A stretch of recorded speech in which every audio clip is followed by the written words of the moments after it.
ऊर्ध्वमूल मधशाख अश्वत्थं प्राहुः अव्ययम् छन्दांसि यस्य पर्णानि यस्तं वेद स वेदवित् अधश्चोर्ध्वं प्रसृतास्तस्य शाखा गुणप्रवृद्धा विषयप्रवालाः अधश्च मूलानि अनुसन्ततानि कर्मानुबन्धीनि मनुष्यलोके न रूपमस्येह तथोपलभ्यते नान्तो न चाद्यर्न च सम्प्रतिष्ठ अश्वत्थमेनं सुविरूढमूल मशङ्गशस्त्रेण दृढ़ेन चित्वा। मेरी प्रियात्माओं, करुणानिधान भगवान श्री राम की करुणा आप सभी के लिए कल्याणकारिणी हो, यह मेरी आंतरिक शुभकामना। आज मैं आप लोगों को गीता के 15वें अध्याय के 30वें श्लोक की व्याख्या सुनाऊंगा।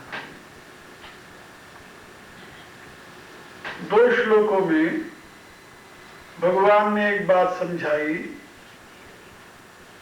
कि यह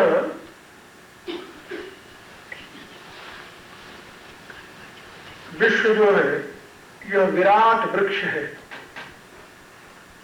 और इस विश्वरूपी विराट वृक्ष का मूल जो है वह ऊर्ध्व है, अव्यक्त है। अव्यक्त शब्द के 2 प्रकार के अर्थ किए जाते हैं। अव्यक्त माने परमात्मा और अव्यक्त माने प्रकृति। प्रकृति को भी अव्यक्त कहते हैं। सांख्य की भाषा में प्रकृति अव्यक्त है और वेदांत की भाषा में ब्रह्म अव्यक्त है। ये दोनों दर्शनों के भिन्न भिन्न मत हैं। अव्यक्त मूल जो इस सृष्टि का है, सांख्यवादी कहते हैं कि सृष्टि का मूल जो है वह प्रकृति में है, अव्यक्त में है। अव्यक्त माने प्रकृति। वेदांतवादी कहते हैं कि इस सृष्टि रूपी वृक्ष का मूल स्वयं परमेश्वर में है। अव्यक्त माने परमेश्वर। यहां पर थोड़ी सी विचार करने की आवश्यकता है। अव्यक्त मूल जो है वह प्रकृति है, वह परमेश्वर।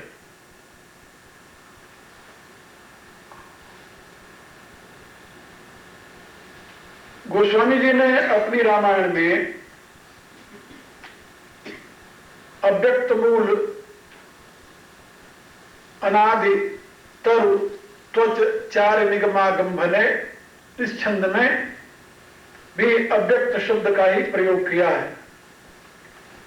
लेकिन उन्होंने रामचरितमानस के प्रारंभ में सृष्टि का आविर्भाव, पालन और तिरोभाव यह राम से नहीं सीता से माना है। उद्भव स्थित संहार कारिणीं क्लेशहारिणीं सर्वश्रेयस्करीं सीताम नतोहम राम वल्लभाम।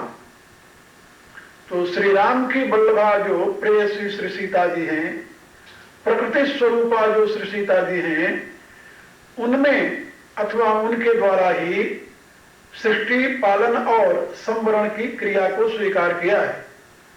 अन्यत्र भी उन्होंने यही कहा है, एक रचई जग गुण बस जाके प्रभु प्रेरित नहीं निज बलता के। सृष्टि की रचयित्री प्रकृति है, श्री राम नहीं। सीता है, श्री राम नहीं।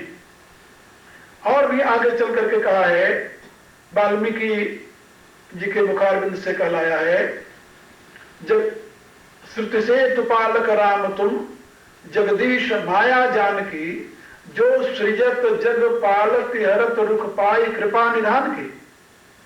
तो कृपा निधान का रुख प्राप्त करके जो जगत को सृजन करती है, पालन करती है, प्राप्त करती है, वो आपकी माया श्री जानकी जी हैं। आदि शक्ति जही जग उपजाया सो अवतरी मोरी माया। अन्यत्र भी भगवान ने कहा है कि वह आदि शक्ति जिसने जगत को उत्पन्न किया है वह मेरी माया भी अवतार लेगी।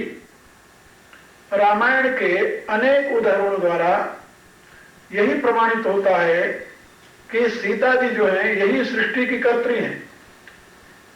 कर्त्री नहीं, यही सृष्टि को प्रसविता है। इन्हीं के द्वारा सृष्टि का प्रसव, इन्हीं के द्वारा सृष्टि का पालन और इन्हीं के द्वारा सृष्टि का संवरण हुआ करता है। इसलिए अव्यक्त शब्द का अर्थ यहां वह जगदाधार प्रकृति है। इसी रूप से गीता में भगवान ने ये बात कही है, मयाध्यक्षेण प्रकृति सूयते सचराचरम। इस चराचर जगत की रचना मेरे निर्देश में प्रकृति करती है। हेतुनानेन कौन्तेय जगद्वी परिवर्तते, और अनेन हेतुना, इस प्रकार से ये जगत का प्रवाह चलता रहता है। परमात्मा के प्रकाश में प्रकृति जगत का सृजन, पालन और संवरण करती है। गीता भी इसे स्वीकार करती है। और जहां पर 7वें अध्याय में भगवान ने अपने 2 प्रकार की प्रकृतियों की चर्चा की है, वहां पर भी यही बताया है।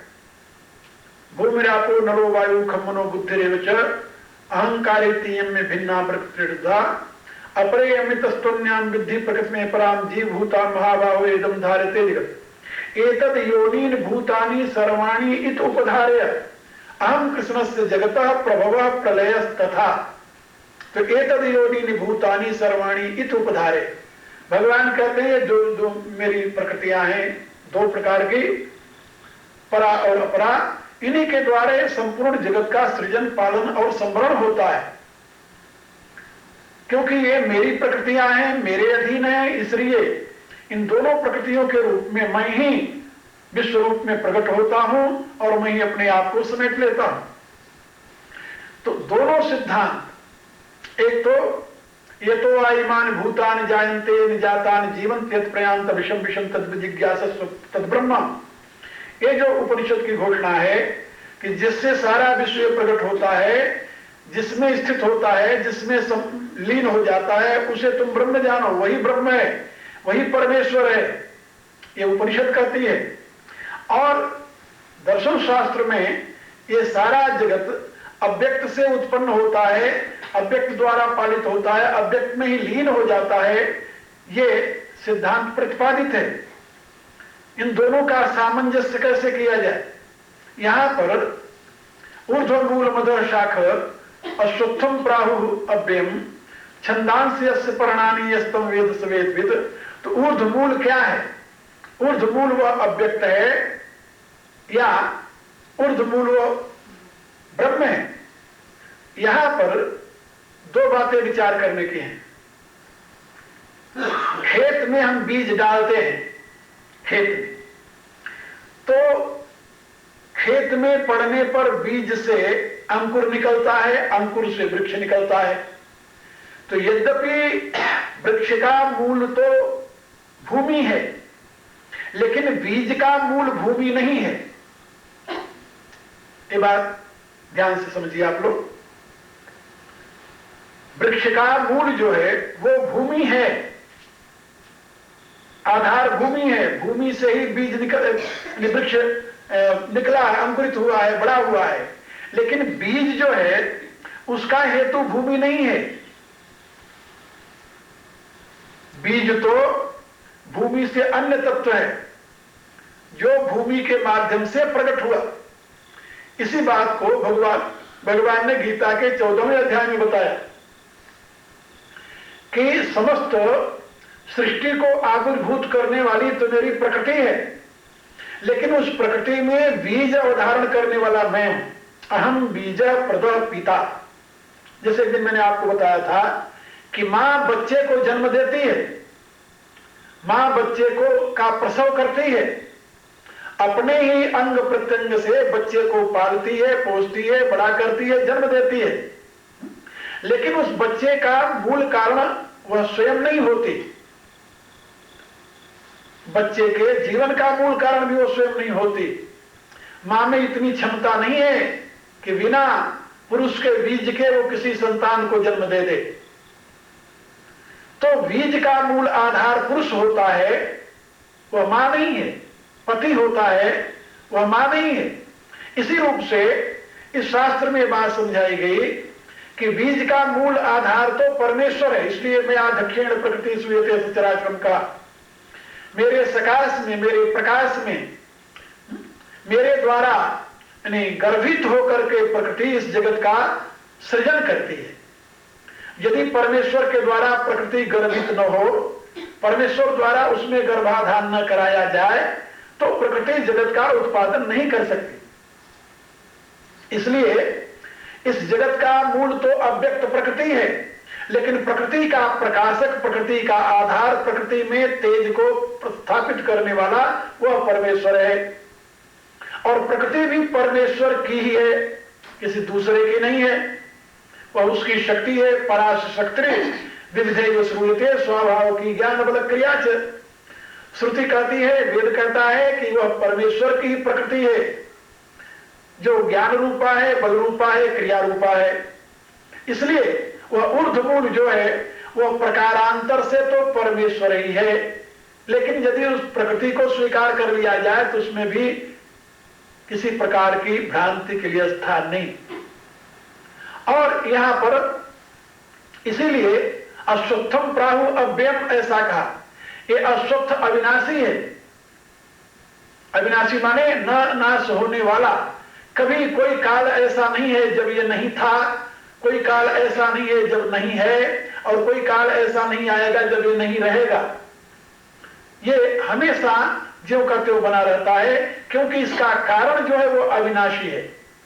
अविनाशी कारण से आविर्भूत हुआ जो पदार्थ है वो सर्वथा नष्ट नहीं होता, इसलिए वो बना ही रहता है। और इसी बात को भगवान ने बताया, अधश्चोर्ध्वं प्रसातस्य शाखा। अब वो जो शाखा ऊर्ध्वमूल से प्रकट हुई तो कहां तक आई? वो मनुष्य लोक तक आई। ये मनुष्य उसकी अंतिम अभिव्यक्ति है, श्रेष्ठतम अभिव्यक्ति है। दुनिया के जितने धर्म हैं, सभी धर्मों का जो आधार ग्रंथ है, वो ग्रंथ मनुष्य को यही सिखाता है कि मनुष्य की सृष्टि के पश्चात परमात्मा ने और कोई सृष्टि नहीं की। नहीं, बाइबल में भी यही बताया गया कि परमात्मा ने 5 दिन बहुत सी चीजें बनाई, लेकिन छठे दिन जब मनुष्य का निर्माण किया और देखा कि इससे बढ़िया और कोई चीज नहीं है, यानी ये तो मेरा ही प्रतिरूप है, तो भगवान विश्राम करने के लिए चला गया। 7वें दिन आराम किया उसने। वेद में बात बताई गई कि परमात्मा मनुष्य को रचने के पश्चात फिर किसी को नहीं रचा, मनुष्य से पहले अनंत जीवों की रचना की। ये ऐतरेय उपनिषद में बात समझाई गई है। और इसी बात को भगवान व्यासदेव ने अपनी महाभारत में लिखा, नहीं मानुषात् श्रेष्ठतरम ही किंचित। मनुष्य श्रेष्ठ और कोई परमात्मा की रचना नहीं है। ब्राह्मण ग्रंथ में बात समझाई गई, सहस्रस्य प्रतिमा पुरुष। मनुष्य परमात्मा की प्रतिमूर्ति है। प्रतिमा माने प्रतिमूर्ति है, जिसको कहा गया man is the image of God. तो परमात्मा का इमेज माने मूर्ति, वही बात कही। इसलिए मनुष्य परमात्मा की अंतिम और श्रेष्ठतम कृति है। तो पहले तो वह शाखा अव्यक्त मूल से निकल करके बाहर आई, और बाहर आते आते वो पृथ्वी लोक तक आई। जैसे एक दिन मैंने समझाया था आप लोगों को, पृथ्वी लोक से फिर उसका जैवी सृष्टि प्रारंभ हुई। सृष्टि के 2 भेद हैं, इसीलिए इनको कहा जाता है सर्ग और विसर्ग। तो जो अव्यक्त से लेकर के और भूमि तक आविर्भूत होता है क्रमशः, इसको कहते हैं सर्ग। और जब इसमें जीवन प्रारंभ हो जाता है तो उसको कहते हैं विसर्ग। जैवी सृष्टि का नाम विसर्ग है और प्राकृतिक सृष्टि का नाम सर्ग है। ये सर्ग और विसर्ग 2 रूपों में सृष्टि होती है। विसर्ग में सबसे श्रेष्ठ अभिव्यक्ति होती है मनुष्य की। मनुष्य से श्रेष्ठ और कोई अभिव्यक्ति नहीं है विसर्ग में, जैवी सृष्टि में। अब जैवी सृष्टि में जब मनुष्य की सृष्टि हुई, अब यहां से भगवान कहते हैं अधश्च ऊर्ध्वं प्रसातस्य शाखा। अब उसकी शाखा नीचे से फिर ऊपर की तरफ चली। अब जैवी सृष्टि में जब आया तो श्रेष्ठतम मानवीय सृष्टि हुई। अब मानवीय सृष्टि से दो प्रकार की गतियां चली एक शाखा में, और अनंत शाखा है, उसमें कोई दो गति नहीं है। लेकिन एक मानवीय सृष्टि जो है उसकी दो शाखाएं, अधश्च ऊर्ध्वम प्रसृता तस्य शाखा, उसकी शाखा ऊपर भी गई और नीचे भी गई। यानी मनुष्य जीवन में आप सुकृत करके सतोगुण का आश्रय लेकर के देवता बन सकते हैं, ऊर्ध्वलोक को प्राप्त कर सकते हैं, और इसी में आप निकृष्ट कर्म करके पतित हो करके पशु पक्षी कीट पतंग बन सकते हैं। इसकी शाखाएं दोनों तरफ है, ऊपर भी है नीचे भी है। अधश्चोर्ध्वम प्रसृता तस्य शाखा। और ये शाखाएं कैसे बढ़ी हैं? गुण प्रवृद्धा, गुणों के नाते बढ़ी है। तमोगुण के नाते नीचे चली गई है, सतोगुण के नाते ऊपर गई है। गुण प्रवृद्धा और विषय प्रवाला। और इन शाखाओं के अंत में जो छोटे छोटे कोपल लगे हुए हैं, अंकुर लगे हुए हैं, वो कौन है? कहा वो विषय प्रवाला। वो प्रवाल उनको कहते हैं, वो विषय है। विषय रूपी प्रवाल से ये शाखाएं भरी हुई हैं। उन्हीं के द्वारा एट्रैक्टेड होकर के, आकर्षित होकर के ये जीव ऊपर और नीचे की गति को प्राप्त होता है। विषय प्रवाला। अधस्य मूलानि अनुसंततानि। लेकिन इसमें एक और विचित्रता है, ये जो मनुष्य जीवन रूपी शाखा बनी, इस शाखा में कुछ ऊर्ध गई कुछ अधो गई, लेकिन अधो जाने वाली शाखा जो थी वो जड़ पकड़ लिया। जड़ पकड़ लिया। जड़ कैसे पकड़ा? अन्य योनियों से तो ये जीव अपने आप भ्रमण करता हुआ चला आ रहा है। कोई जीव किसी योनि विशेष में रहने के लिए इच्छुक नहीं है, वो वहां से अपने आप आगे बढ़ाता है। यानी वेजिटेशन लाइफ से जो क्रीमी लाइफ है, इंसेक्ट लाइफ है, वो अपने आप बढ़ती है, उसको कुछ करना नहीं पड़ता। और इसी प्रकार से इंसेक्ट लाइफ से सरीसृप लाइफ है, या वहां से बर्ड लाइफ है, एनिमल लाइफ है। इन जीवन में आने के लिए आपको कोई न तो आग्रह करना पड़ता है और न तो इसका कोई विरोध। ये प्रवाह रूप से प्रकृति के विधान से आप बड़े चले आते हैं। लेकिन जब मनुष्य योनि में आते हैं, मनुष्य जीवन में आते हैं, अब यहां आग्रह हो जाता है। अब यहां से भी ऊपर जाना चाहिए। जैसे नीचे से आप ऊपर आए विकसित होते हुए, वैज्ञानिक दृष्टि से समझिए, एक सेल के प्राणी अमीबा से विकसित होते हुए आप मनुष्य जीवन तक आ गए। लेकिन मनुष्य जीवन से आगे वाली सीढ़ियों पर क्यों नहीं चलते? आप आगे क्यों नहीं बढ़ते? भगवान ने कहा कि नहीं, अधश्च मूलानि अनुसंततानि। ये मनुष्य योनि में आने के पश्चात इसकी शाखाएं जो नीचे की तरफ गई, वो जड़ पकड़ लिया। जड़ पकड़ लिया। कभी आप देखे होंगे बट वृक्ष की, मैंने बताया था, उसकी शाखाएं जो नीचे की तरफ जाती हैं, वो मिट्टी से जहां मिली था वो जड़ पकड़ लेती है, और जब पकड़ लेती है तो वो एक नया वृक्ष बन जाती है। फिर उनको उनसे मुक्त होना बड़ा मुश्किल होता है। तो कहा कि ये जो मनुष्य शरीर में आकर के मनुष्य जीवन रूपी शाखा जो आई, उस अव्यक्त से चलते हुए मनुष्य जीवन तक जो शाखा आई, इस शाखा में ऊर्ध्वगमन भी हुआ, अधोगमन भी हुआ।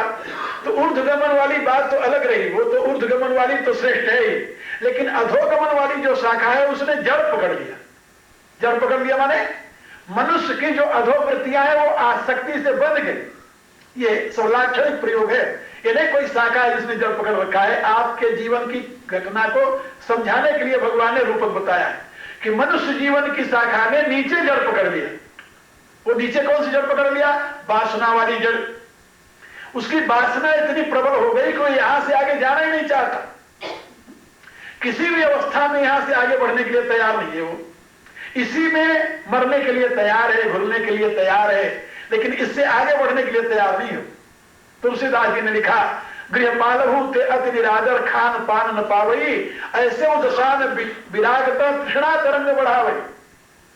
कुत्ते से भी ज्यादा अपमान हो रहा है। गृहपाल माने कुत्ता, कुत्ते से भी ज्यादा अपमान हो रहा है।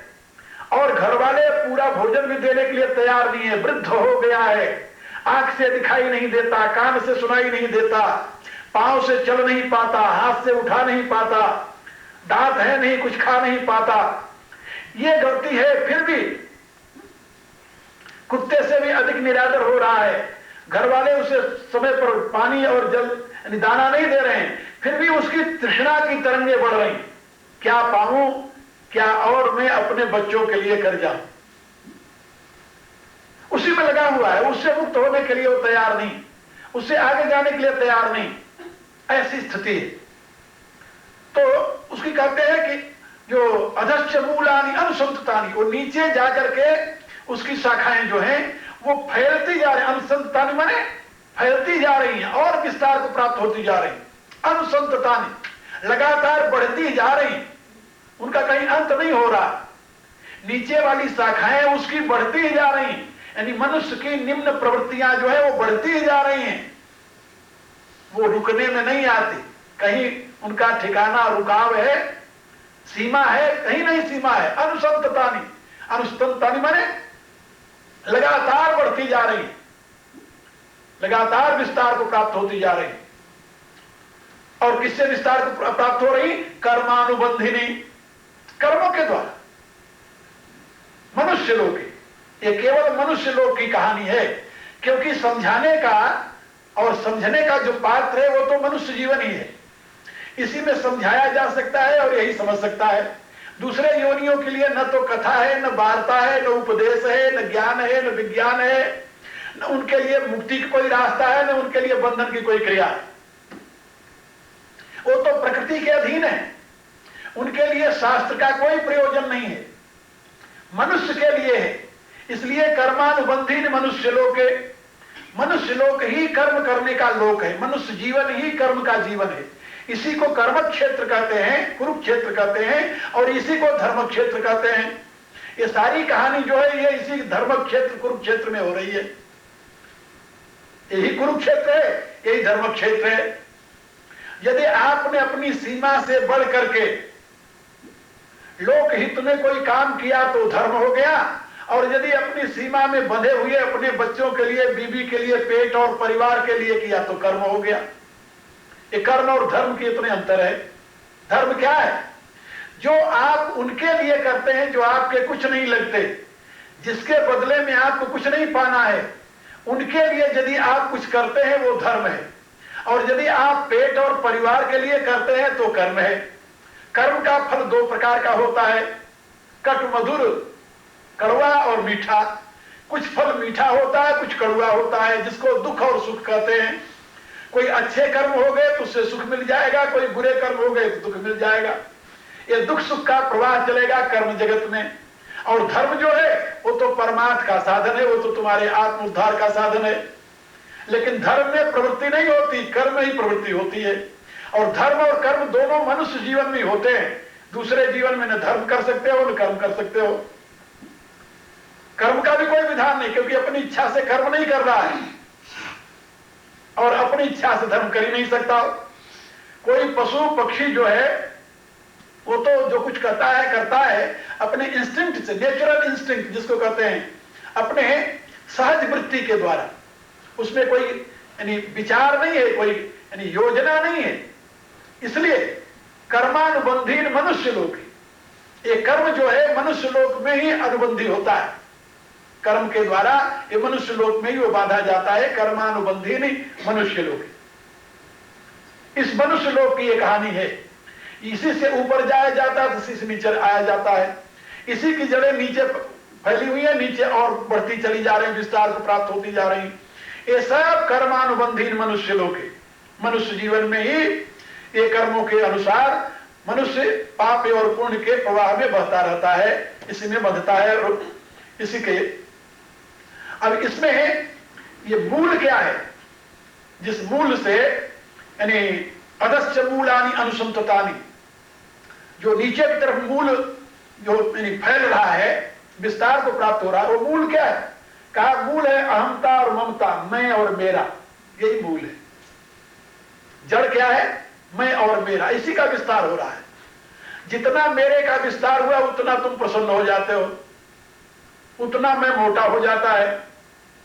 और जितना मेरा कम विस्तार हुआ उतना मैं जो है वो दुबला रहता है। मैं को मोटा बनाने के लिए मेरे का विस्तार करते रहते हो। हाँ, यदि मेरा सबके साथ जुड़ जाए तो मैं इतना मोटा हो जाएगा कि तुम परमात्मा बन जाओगे, लेकिन ये तो हो नहीं पाता। ये सारी सृष्टि मेरी है, यदि ऐसा हो जाए तो तुम्हारा मैं परमात्मा का मैं हो जाएगा, लेकिन ऐसा तो नहीं हो पाता ना।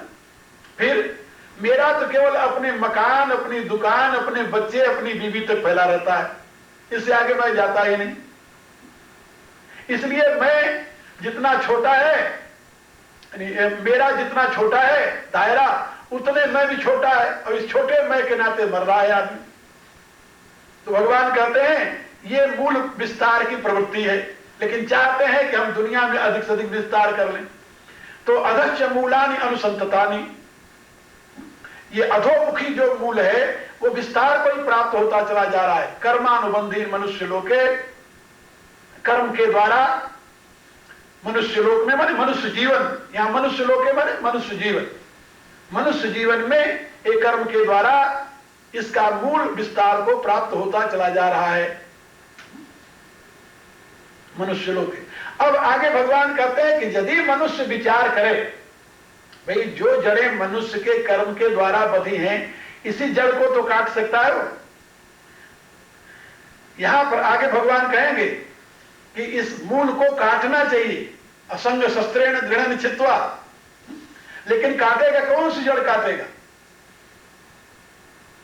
जो इस वृक्ष का सही मूल है वो, ना उस मूल तक तो तुम्हारी पहुंच ही नहीं है, ऊर्ध्व मूल को तुम छू ही नहीं सकते, पहुंच ही नहीं सकते।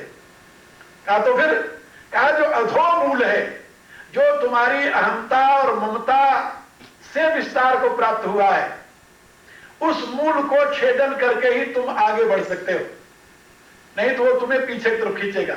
अब अगले श्लोक में भगवान बता रहे हैं न रूपम अस्य इह तथा उपलभ्यते यथा दर्शते। जिस प्रकार का रूप यहां दिखाई दे रहा है, यदि तुम विवेक का प्रयोग करो तो ऐसा तुम्हें नहीं मिलेगा। इसका अर्थ कई आचार्यों ने भिन्न भिन्न रूप से किया है। वो कहते हैं जैसे सपने में सोए हुए व्यक्ति जो दृश्य देखता है, जागने पर उसको वो सब नहीं दिखाई देता, मिथ्या लगता है। जैसे गंधर्व नगर, जैसे धुएं की धौरहर, पहाड़ धुएं का या धुएं का महल, जैसे मिराज का जल, इस प्रकार से जैसे रस्सी में सांप की भ्रांति यथार्थ ज्ञान होने पर नहीं रहती, इसी रूप से तत्व ज्ञान होने पर एक दृश्य जो जगत दिखाई दे रहा है ये नहीं रहेगा। ये अर्थ करते हैं कुछ लोगों ने किया, मैं इस अर्थ को स्वीकार नहीं करता। मेरे विचार से इतनी कल्पना करने की जरूरत ही नहीं है, बिल्कुल बात स्पष्ट है और वैज्ञानिक रीति से इसे समझा जा सकता है। बिल्कुल कैसे समझा जा सकता है? न रूपम अस्य तथा उपलभ्यते। जैसा आप देख रहे हो, यदि आप एनालिसिस करें, विश्लेषण करें, तो जैसा आप देख रहे हो ऐसा आपको रूप नहीं मिलेगा, वैसा उपलब्ध नहीं होगा। उपलब्ध माने प्राप्त होना। जैसा दृश्य दिखाई दे रहा है, चिंतन करने पर, मनन करने पर वैसा नहीं मिलेगा। यदि आप थ्योरी ऑफ कॉजेशन जिसे कहते हैं, सत्कार्यवाद की दृष्टि से पदार्थ का अनुसंधान करने लगे, तो आपको वैसा पदार्थ नहीं मिलेगा जैसा दिख रहा है। एक व्यक्ति का शरीर बाहर से कितना सुंदर दिख रहा है, लेकिन जरा उसके अंदर जाकर देखिए तो वैसे दिखाई देगा क्या? वैसा तो नहीं है। जो वस्तु आपको जैसी दिख रही है, विचार करने पर वह वैसी नहीं मिलेगी। न रूपम अस्य तथा उपलभ्यते। इस बात को भगवान ने यहां पर समझाया है कि जो वस्तु आप जैसे देख रहे हो, विवेक के प्रकाश में वह वैसी नहीं मिलेगी, बिल्कुल उसके विपरीत मिलेगी। क्योंकि जो कुछ हम देख रहे हैं वह सत्य नहीं है। ये बात हमेशा याद रखिए। हर एक व्यक्ति बात बात में कहता है कि ये बिल्कुल सत्य है, मैंने अपनी आंख से देखा है। मेरी राय है कि जो कुछ व्यक्ति अपने आंख से देख रहा है वो बिल्कुल